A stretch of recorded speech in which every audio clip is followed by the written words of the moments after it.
অসমত যিমান গণ্ডগোল হ'ব তাৰ কাৰণে জগৰীয়া অখিল গগৈ। মোৰ কাৰণে জেইলো একেটা ঠাই। জুবিন দাক বহুত বেছি ভাল পাওঁ, জুবিন দাক লৈ আমি বহুত বেছি ইমোশ্যনেল। এইটো ক্ষেত্ৰত আমি ৰাজনীতিৰ কথা নাপাতো। আপোনালোকে জুবিন গাৰ্গ সম্পৰ্কীয় যি প্ৰশ্ন আছে মোক সুধিব পাৰে। মানে SIT-য়ে নিজে এখন লিক কৰি দিছে, SIT-য়ে নিজে এখন লিক কৰি দিছে। লিক কৰি ভাবিছে যে বিৰাট একদম হত্যাকাণ্ড বুলি দিলো, গতিকে একদম চবে বাহ দিব। বহুতে বাহ দিছিলে, মই উল্টা মাৰি দিলো। মই উল্টাকে কলো, মই সমালোচনা কৰি দিলো। গতিকে মোক ভয় খুৱাব খুজিছে, আৰু যিবিলাকে বাহ দিছিল তেওঁলোকক মানে তেওঁলোকক একো কৰা নাই, আৰু মোৰ ওপৰত চেষ্টা কৰিছে। আপোনালোকে যিকোনো এখন পেপাৰ পঢ়ি চাওকচোন, চব পেপাৰতে এইবিলাক SIT ৰিপৰ্টটো যে হাতে হাতে আছে এইটো কথা কৈ আছে। কিন্তু এটা কথা আছে ন, অসমীয়াত নহয়, এইটো বাংলাতহে আছে, যত দোষ নন্দ ঘোষ। অসমত যিমান গণ্ডগোল হ'ব তাৰ কাৰণে জগৰীয়া অখিল গগৈ। গতিকে মোকে ধৰিছে, মোক ধৰাটো ইমান উজু কথা নহয়। মোৰ কাৰণে জেইলো একেটা ঠাই। খালি মই অসমৰ মুখ্যমন্ত্ৰীক অনুৰোধ কৰো, যদি মোক জেইলত পঠিয়াই তেখেতে, আপোনাৰ কি নাম, SIT-ৰ CIO গৰাকীৰ জৰিয়তে যদি মোক জেইলত পঠিয়াই, তেওঁ যদি সেইটো বুদ্ধি কৰিছে, অসমৰ মুখ্যমন্ত্ৰীক খালি মই আহ্বান জনাম, মোৰ গাটো বেয়া হৈ আছে। যেনেকে মানে আপোনাৰ শ্যামকানু মহন্তক মেট্ৰেছ দিছে, মোকো যেন এখন মেট্ৰেছ দিয়ে। জেইলত বৰ ফটা কম্বল থাকে, তাত শুব নোৱাৰি, আৰু লগতে দুখন কম্বল যাতে দিয়ে অলপ ভাল চাই। আৰু তেওঁ ঘৰত থকাবিলাক নালাগে বাৰু, অলপ ভাল চাই দুখন যাতে কম্বল দিয়ে, আৰু বেড কভাৰ এখন আৰু আঁঠুৱা এখন। খুব মহ ওলাইছে এতিয়া, তো গতিকে আজিকালি ঠাণ্ডা দিনতহে মহ ওলাই, জানেনে নাই? আগতে গৰম দিনত ওলাই, আজিকালি ঠাণ্ডা দিনত। সেইকাৰণে মই অসমৰ মুখ্যমন্ত্ৰীক খালি আহ্বান জনাইছো যে তেখেতে মোক দুখন ব্লেংকেট, দুখন লাগিব দেই, মোৰ একদম জ্বৰ। আপোনালোকে দেখিছে না, মই একদম ঘামি আছো। দুখন ব্লেংকেট লাগিব, এখন বিচনা চাদৰ, এটা আঁঠুৱা, আৰু কি কৈছিলো, আৰু এখন মেট্ৰেছ কিন্তু হেৰিয়াক দিছে আকৌ দেই, শ্যামকানু মহন্তক দিছে, মোক নিদিলে নহব। মোক ফটা কম্বল দিলে নহব, উৰেহে খোৱা। যেতিয়া মাতে মই আহিছো। সেইকাৰণে মোক নাপাব যে, মই শিৱসাগৰত আছিলো, মোক নাপাবৰ কাৰণে মই ঘৰলৈ আহিছো। আজি নটিচ আহিলে আজিয়ে যাম, কাইলৈ নটিচ আহিলে কাইলৈ যাম, আৰু ফোন কৰিলে মানে এতিয়াই যামেই, আৰু চিধা আপোনালোকক লগত লৈ গুচি যাম। আপুনি অধিবক্তাৰ লগত কথা পাতিছে নে? কিমান কঠোৰ ধৰা লগাইছে? আপোনালোকে নিজে পঢ়ি চাও যে চাৰ্জশ্বিট বোলা বস্তুটো প্ৰাইভেট প্ৰপাৰ্টি নহয়। চাৰ্জশ্বিট বোলা বস্তুটো ৰাজহুৱা প্ৰপাৰ্টি।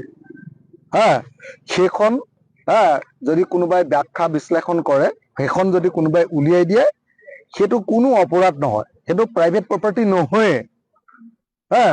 মোক এনে ধমকি মাৰিব কৈছে, তোক জেলত ভৰাম বুলি। হিমন্তৰ ধমকিলে মই কোনোদিন ভয় কৰা মানুহ নেকি? আপোনালোকে নিজে জানে। এই দুৰ্বলতাখিনি দেখুৱাই দিয়াৰ কাৰণে মই অপৰাধী হলো। মোৰ ওপৰত গোচৰ তৰিছে। কোনে গোচৰ তৰিছে? SIT-ৰ CIO-য়ে। আপোনালোকে সকলোৱে জানে যে এই SIT-ৰ CEO গৰাকীক গোচৰ তৰাইছে অসমৰ মুখ্যমন্ত্ৰীয়ে মোৰ বিৰুদ্ধে। কাৰণ আপোনালোকে সকলোৱে দেখিছে যে যিমান মানুহে জুবিন গাৰ্গৰ পক্ষত মাত মাতিছিলে, ভিক্টৰ দাস, তেওঁক জেলত ভৰাই দিলে। তাৰপিছত এই ল'ৰাজন লাচিত সেনাৰ বিকাশ অসম, তেওঁক জেলত ভৰাই দিলে। তাৰ পাছত আপোনাৰ এজন গায়ক আছিলে, আপোনাৰ আমাৰ চাবুৱাৰ অজয় ফুকন, তেওঁক জেলত ভৰাই দিলে। আৰু তাৰ পাছত সকলো মানুহ যেতিয়া ঠাণ্ডা হৈ গল, মানুহে ভয় খালে, আৰু সংবাদ মাধ্যমেও যেতিয়া চাৰ্জশ্বিটখন চবেই পাইছে, মোতকে আগত বাতৰি কৰিছে। খালি তেওঁলোকে চাৰ্জশ্বিটখনক প্ৰশংসা কৰিছে, মই চাৰ্জশ্বিটখনক সমালোচনা কৰিছো। এতিয়া যদি চাৰ্জশ্বিটখন ওলোৱাৰ কাৰণে প্ৰথমতে যদি কাৰোবাৰ ওপৰত গোচৰ লাগিব লাগে, ডেফিনেটলি। কিন্তু তেওঁলোকে যিহেতু চাৰ্জশ্বিটখনক প্ৰশংসা কৰিছে, গতিকে তেওঁলোকৰ ওপৰত গোচৰ নাই। যিহেতু মই চাৰ্জশ্বিটখনক সমালোচনা কৰিছো, ক্ৰিটিকেলি কৈছো, গতিকে মোৰ ওপৰত গোচৰ লগাইছে। ঠিক আছে, মই জেলৰ পৰা আহি লওঁ। জুবিন গাৰ্গৰ কেছত মই জেলৰ পৰা আহি লওঁ। অহাৰ পাছত মই তেখেতৰ ডিছপ্ৰপৰ্চনেট এছেট সম্পৰ্কীয় অসমৰ ৰাইজক জনাম।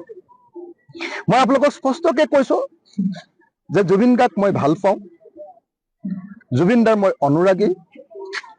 জুবিন দাক ভাল পাওঁ এইকাৰণে যে যেনেকৈ জ্যোতিপ্ৰসাদে ভাৰতৰ স্বাধীনতা আন্দোলনৰ সময়খিনিৰ প্ৰতিনিধিত্ব কৰা আমাৰ অসমৰ শ্ৰেষ্ঠ শিল্পী, যেনেকৈ বিষ্ণু ৰাভা স্বাধীনতাৰ পাছৰ সময়খিনিৰ লেফ্ট আন্দোলন আৰু স্বাধীনতা আন্দোলনে অনা গণতান্ত্ৰিক সময়খিনিৰ প্ৰতিনিধি অসমৰ সাংস্কৃতিক জগতৰ, ভূপেন হাজৰিকা জ্যোতিপ্ৰসাদ আৰু বিষ্ণু ৰাভাই অনা যিটো ট্ৰেণ্ড,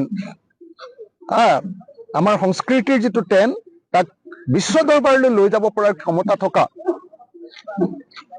এজন মানুহ হিচাপে এটা ডাঙৰ ধাৰা তেওঁ তৈয়াৰ কৰিছিলে। এই তিনিজন অসমৰ আধুনিক সংস্কৃতি জগতৰ পুৰোধা। আৰু তাৰ পাছত 1990 দশকত যেতিয়া গোটেই পৃথিৱীতে নিউ লিবাৰেল ইকনমি বা উদাৰনৈতিক অৰ্থনীতি আহিলে, সেই উদাৰনৈতিক অৰ্থনীতিৰ সময়খিনিত অসমৰ মানুহক ৰিপ্ৰেজেণ্ট কৰি, অসমৰ মানুহক ইণ্টাৰনেশ্যনেল ষ্টেণ্ডাৰ্ডৰ সংস্কৃতিৰ ধাৰাৰ লগত সংযুক্ত কৰি, কিন্তু অসমীয়াকৰণ কৰি সেই সংস্কৃতিক গোটেই পৃথিৱীৰ আগলৈ আগবঢ়াই দিয়া মানুহজন জুবিন গাৰ্গ।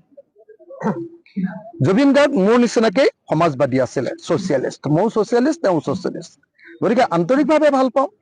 গতিকে জুবিন দাৰ মৃত্যুক লৈ চৰকাৰে যি হেতালি খেলিছে, হিমন্ত বিশ্ব শৰ্মাই যি হেতালি খেলিছে, হিমন্ত বিশ্ব শৰ্মাই যি নাটক কৰিছে, তাক মই উদঙাই দিবলৈ বদ্ধপৰিকৰ। মোৰ ওপৰত এটা কেছ দিছে, আৰু কেছ দিয়ক, মোক জেলত দিব আৰু দিয়ক, মোক ফাঁচি দিব আৰু দিয়ক। যদি আপোনাৰ জীৱনজোৰা জেলতো থাকিবলগীয়া হয়, তেতিয়াহ'লে মই আপোনালোকক স্পষ্ট ভাষাৰে কওঁ যে মই জুবিন দাৰ মৃত্যু সম্পৰ্কীয় ঘটনাৰ আচল কাহিনী উলিয়াই দিবৰ কাৰণে বদ্ধপৰিকৰ। I am committed to Zubin Garg. I am committed to the fact of the murder case or death case.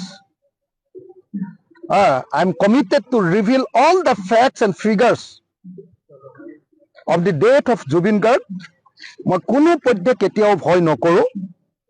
Himanta Biswa শৰ্মাই এবাৰ নহয়, দুবাৰ নহয়, 5 বাৰ নহয়, 100 বাৰো যদি মোক জেলত দিয়ে, তেতিয়াহ'লে মই জুবিন দাৰ মৃত্যু সম্পৰ্কীয় কথাখিনি সদায় মুকলি কৰি যাম। মোৰ খুব জ্বৰ হৈ আছে, মূৰৰ বিষ, পেটৰ বিষ, সৰ্ব শৰীৰৰ বিষ। তথাপিও মই SIT কেছ দিয়া বুলি গম পাই গুৱাহাটীলৈ আহিছো। তেওঁলোকৰ জাননী পোৱাৰ লগে লগে কিবা ক্ৰিমিনেল কোৰ্টত দিছে, কি কয় আপোনাৰ ক্ৰাইম বেঞ্চত দিছে। ক্ৰাইম বেঞ্চৰ জাননী পোৱাৰ লগে লগে মই তেওঁলোকৰ ওচৰলৈ যাম আৰু আচল সত্যখিনি প্ৰকাশ কৰিবলৈ চেষ্টা কৰিম।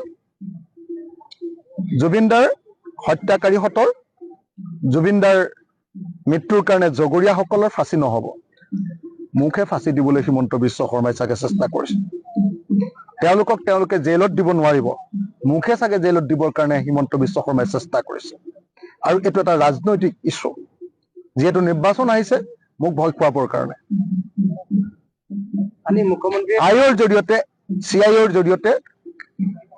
জৰিয়তে তেওঁ মোক ভয় খুৱাবৰ কাৰণে এই গোচৰ লগাইছে। আৰু মই তেনেকুৱা গোচৰলৈ কোনোদিন ভয়ো খোৱা নাই। 165টা গোচৰ থকা মানুহ, অসমৰ আটাইতকৈ গোচৰ বেছি থকা মানুহ।